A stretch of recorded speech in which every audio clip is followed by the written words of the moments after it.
Indiana returns home to Assembly Hall after losing its 25-game winning streak. The Hoosiers are seeking their 4th Big Ten victory in a conference that has miles of competition. This is Hoosier Quick Hits.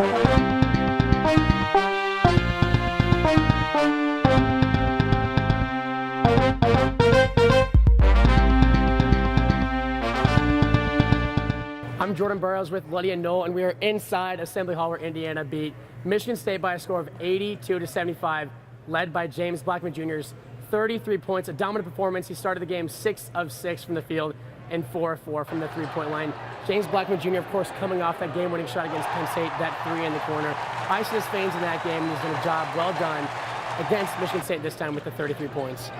And Jordan, that's exactly what we had talked about in some of our Facebook Live videos, talking about how these players need to step up in the absence of OG. Now that he's injured and will be out the rest of the season, we really needed to see that action from James Blackman, as well as from some of the guys like Jerron Davis, Devontae Green, who really stepped up today, Rob Johnson. All those guys did a great job. What I really liked about the team was how they all worked together, and they each had a different part. So like you said, James led in points, and then Thomas Bryant led in rebounds for the team with 6 rebounds. Josh Newkirk led in assists. So each player had a different role today. Between Michigan State and Indiana, Michigan State had 11 assists while IU had 12 assists. At the beginning of the game, Indiana did have a 17-point lead at one point.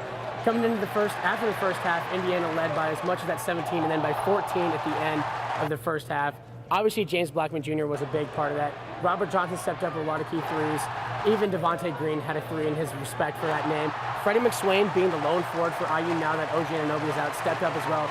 Everyone had playing time except Tim Priller and, Cullen Hartman, those guys. Tim Priller was out because of an ineligibility issue. Cullen Hartman still hurt, OG hurt, and Juwan Morgan hurt as well. Let's look at Michigan State, though. They were starting to come back into the game in the second half. Who from Michigan State do you think stood out the most, and who had a job well done? Yeah, I think Aron Harris definitely stood out. He led Michigan State with 21 points. Then you also have Miles Bridges, who led in both assists and rebounds for Michigan State.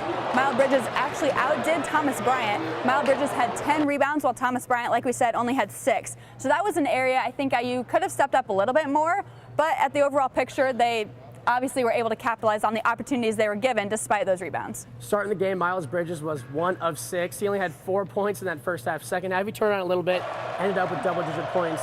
And then the other side of the ball, Ward from Michigan State, he's a freshman as well, had double-digit points too.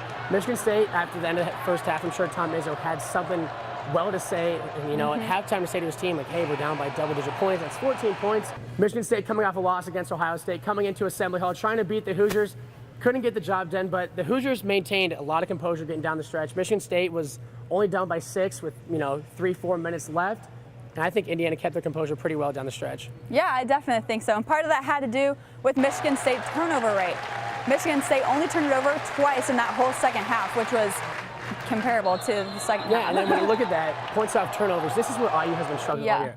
So points off turnovers, IU is usually on the bad side of that ball, where teams can put up double-digit points with those turnovers for IU. But this time, Indiana had 23 points off Michigan State's turnovers, and that's something going forward for this Hoosier team to be able to go far in Big Ten play and make it into the NCAA tournament. Points off turnovers and being able to hold the ball on their own and have composure when keeping the ball is going to be something key for this Hoosier team. IU has 11 more games going forward. They play at Michigan this Thursday, and they play again away at Northwestern on Sunday. For Lydia Knoll, I'm Jordan Burrows, IUS TV Sports.